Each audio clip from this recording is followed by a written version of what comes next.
All right, hello. So this is a video explaining Calc Day 14, and we started continuity last class. So this is some more info on continuity.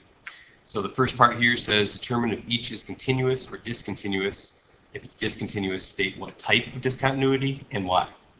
So remember, these three rules right over here are the things you need to remember in order to be continuous. So first off, the function has to exist at the point you're talking about. The limit as you approach that point has to exist. And those two things have to be equal. So the limit as you approach it has to equal the function. Okay. And then as for types, there's three types of discontinuities that we talked about. There's the infinite discontinuity, which is essentially an asymptote. There's the jump discontinuity, which is when you're going all along happily and you jump to another spot. Is removable discontinuity. That's where there's a limit for sure, but something happens with the point, and that point might not be at the same spot. You don't want the Java update. Okay, so my first example is f of x equals x if x is less than 1, 1 if x equals 1, and 2x minus 1 if x is greater than 1. We could graph this if we want, but let's just use these three steps and see if they hold or if they break down. So first off, is f of the only issue, so, okay, let me back up a second. Each piece here is continuous on its own. So the function f of x equals x, straight line, continuous. F of x equals 1, horizontal line, continuous. F of x equals 2x minus 1, also continuous, not a problem.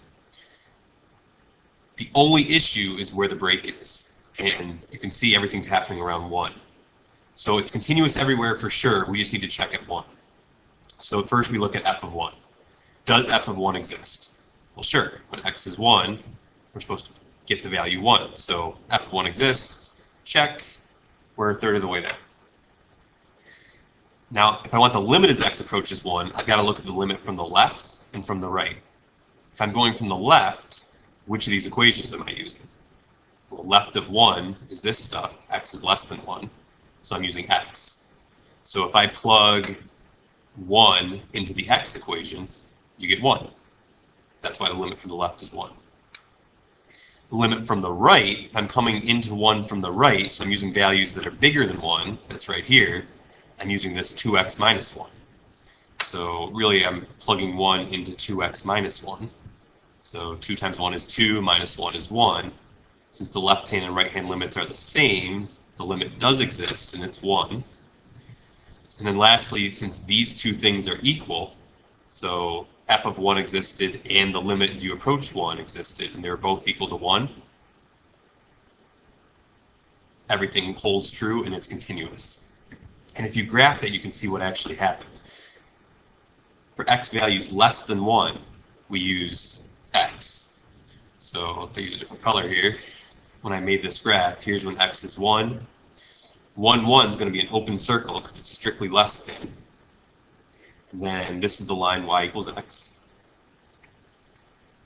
At 1, it's supposed to be 1.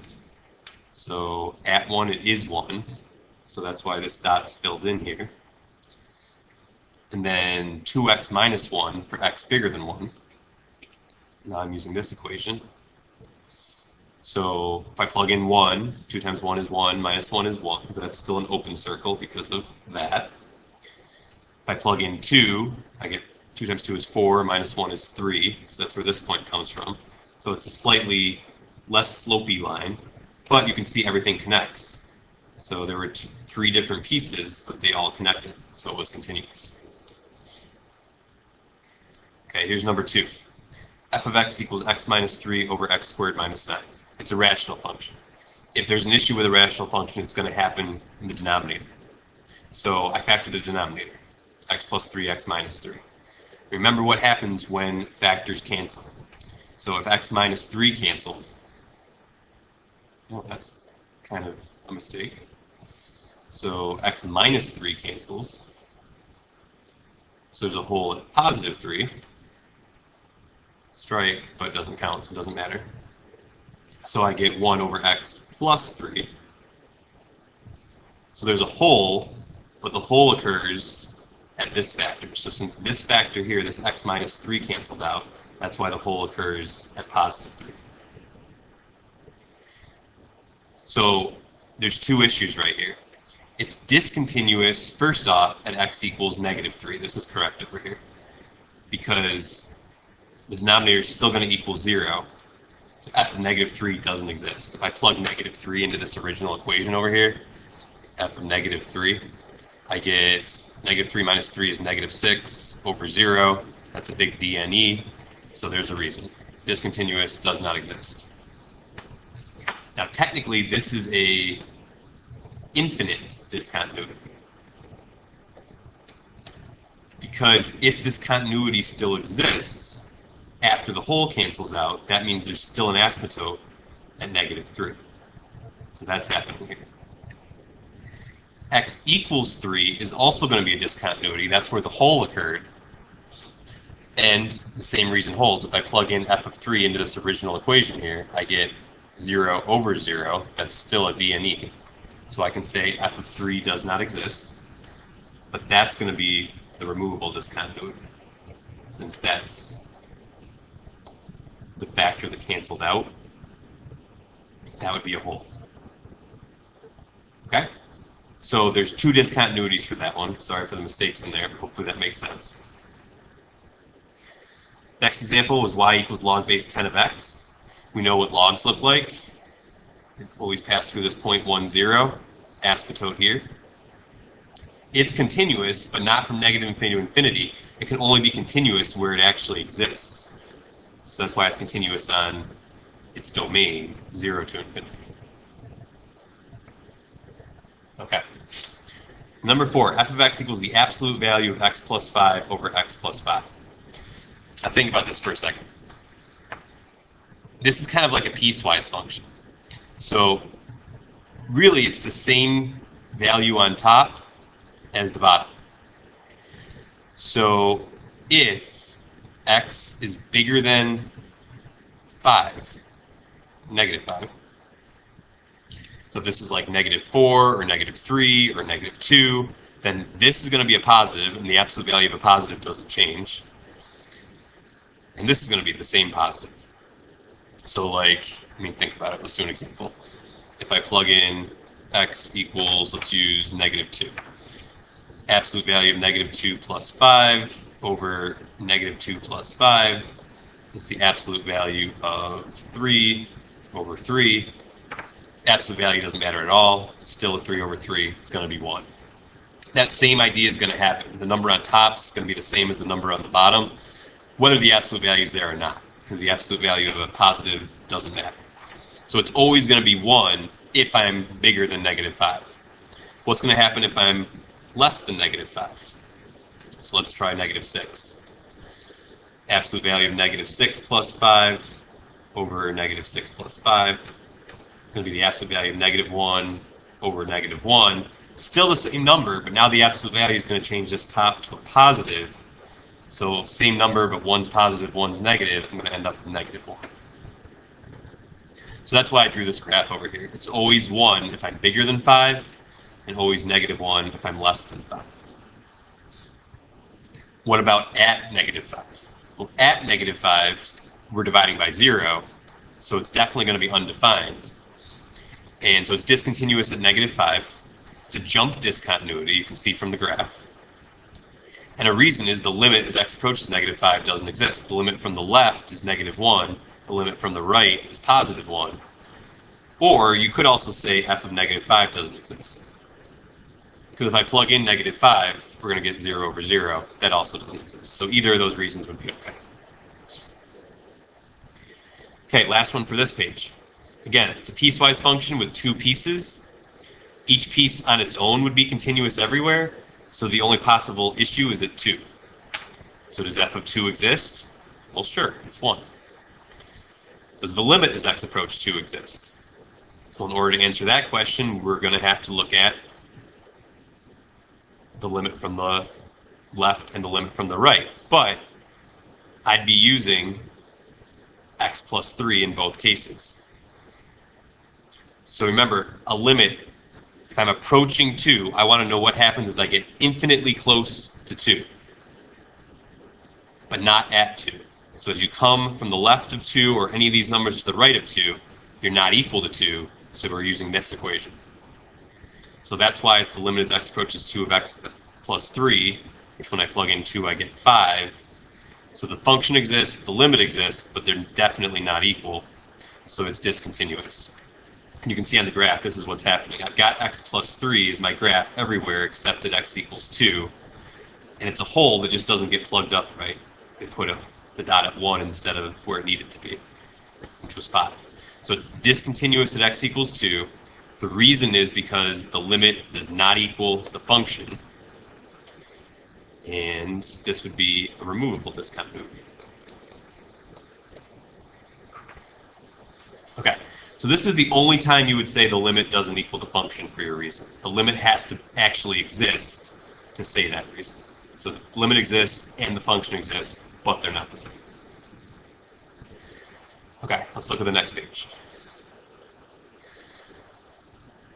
I want to determine the constants that will make these continuous. So now these are going to be piecewise functions. So here I've got 7x minus 2 if x is less than or equal to 1. And I plotted it over here. That's this line. Now kx squared is going to be some sort of parabola for x bigger than 1. So at 1 we're going to have an open circle, and there's going to be some sort of parabola. Now the reason I dotted it in is because depending on what k is, this little parabola guy could be anywhere up or down, right? So I don't know how fancy this is. I can select this and move it. Oh, look at that. That's what I wanted to do. So depending on what k is, it could be anywhere here. I want to know what value of k would put it here, which would make the function continuous. Okay, so that's my goal. Okay, so what we need to have happen is the limit from the left, which is as I approach 2 from the left, which would be this idea, coming up on this line, needs to equal the limit I approach from the right. So this needs to equal. If those two things are equal, then they'll match up. Okay, so the limit from the left would mean I'd plug 1 into this. Sorry, did I say 2 before? I said 1. If I plug 1 into this formula, 7 times 1 minus 2 is 5, has to equal the limit from the right, which would be using this formula. So k times 1 squared, so 5 equals k. So if k is 5, then these are going to match up, and we're going to have everything be perfect. Okay, that's the idea. So here's a trickier one. 3 pieces. So left of -1, we've got 2. So it's from here all the way to the left. And let's look at the one on the bottom. Right of 3, we've got -2, including at 3. So that's this line. Those are for sure there. AX plus B is some sort of line. Here's my hope. I want this line to connect up on both ends so that it makes it continuous. Cool. So I need to look at -1 and at 3. So I need to connect up over here and over here. So here's -1. Now this over here represents the limit as x approaches -1 from the left. Has to equal the limit as x approaches -1 from the right. So the limit from the left is clearly using this top equation. And the limit from the right of -1 would be in here somewhere, so I'd be using this middle equation. So if you plug -1 into 2, you're just going to get 2. But plug -1 into the middle equation, you get a times -1 plus b, or 2 equals -a plus b. Now that on its own, we can't solve it. But if you put that together with this other limit over here as x equals 3, so again, this represents, so now here's 3. As I approach 3 from the left, and as I approach 3 from the right, those limits have to equal. So the limit as x approaches 3 from the left of f of x has to equal the limit as x approaches 3 from the right of f of x. Okay, so plug 3 in from the left, which would be right here. So coming in from the left of 3, I'm using the middle equation, a times 3 plus b. Coming in from the right, I'm using the bottom equation, equals -2. 3a plus b equals -2. So now I have a system of equations. 3a plus b equals -2, and -a plus b equals 2. And I got to solve this system of equations. Now you can solve that any way you want. If you want to use elimination, that's what I did. So I multiplied this bottom equation by -3. Got this. Canceled. 4b equals 4, so b is 1. Now that I know that, I can plug 1 into either equation. I plugged it into the -a plus b equals 2 equation and got that a was -1. So a has to be -1, b has to be 1. Okay, so you'll notice over here, this means you can do problem set number 14 now. I think that's the worksheet I gave you, worksheet 2-2. And just a couple more things for this day. So now I want to redefine f of x so that any removable discontinuity is removed. So basically we want to plug that hole. So it's kind of like, I'll go back for a second. It's kind of like this example from the front page where I know there's a hole, but I want to plug it in the correct spot. Here it was plugged at 1, it should have been plugged at 5. Okay, so this is what I'm starting with. F of x equals x squared minus 1 over x minus 1. Let's see where the hole is. We got to factor the top. Cancels at x minus 1. So since x minus 1 is the factor that canceled, whatever would make that 0 is the x value of the hole. So the hole is at x equals 1. What's left over is x plus 1. So to find the y value, that's where that hole is, we have to plug 1 into the leftovers, and we'll get where that hole actually is. So what we have at this point is we have the function x plus 1, except there's a hole at 1. So essentially, here's 1, here's x plus 1. So I know that's the line, x plus 1. So it should make sense that if I want to figure out what goes here, I just need to plug 1 into the equation for that line, which was this. So that's why we plug the x value from the hole into the leftovers, and we get where the hole actually is. So then this is how I actually define it. It's a piecewise function now. So if I want to remove the discontinuity, I have the original equation at everything except where the hole is, if x is not equal to 1. And when x is 1, if I define it as 2, then I've just filled that spot. Okay, let's look at the third page. Okay, this is the last one. Same idea. Here's my original function. I got to plug up any holes. Okay, so back to the top, back to the bottom. You can see the x plus 2 is the factor that cancel. So the hole is going to occur at x equals -2. Now here's the leftover. After you cancel that, we got x plus 3 on top, x minus 4 at the bottom. To figure out the y value of the hole, we plug -2 into those leftovers. We get 1 on top, -6 on the bottom. So the hole occurred at -2, -1,6. So I can redefine this to remove the removable discontinuity. That's why it's called removable. So it's the original function if x is not where that hole is at -2. And if it is where the hole is, we're going to plug it up with -1,6. And note, that didn't remove all discontinuities. It's still discontinuous at x equals 4, because that's still an asymptote. If it didn't cancel, it's an asymptote. Infinite discontinuity, because the function did not exist. All right, now you can also do problem set number 15, which I think is probably some bookwork. All right, and that is the day.